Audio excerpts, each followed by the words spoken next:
Do you want to unlock the next level of website insights and precisely monitor every crucial user action?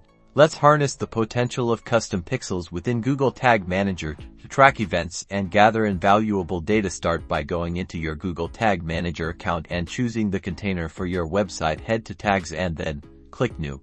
Now it's time to set up your tag. Click Tag Configuration. Choose Custom HTML from the options available for your tag. This will allow you to insert the tracking code for the event you are monitoring.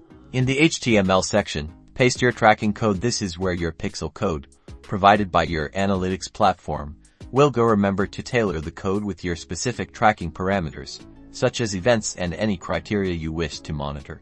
Now, set up a trigger. Click the triggering icon to set the conditions for when your tag should execute. Click and select the trigger type, e.g., all pages, click, form submission, etc., which matches the event you are tracking.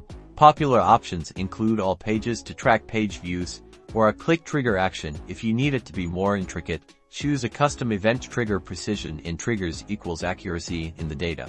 Save your tag when you're done. For organization, rename the tag for the event it's tracking. Preview your tag in GTM to confirm it is working correctly. Tracking custom pixels lets you focus your website's tracking to record nearly any user activity. By following these steps, you'll master conversion tracking and gather vital insights.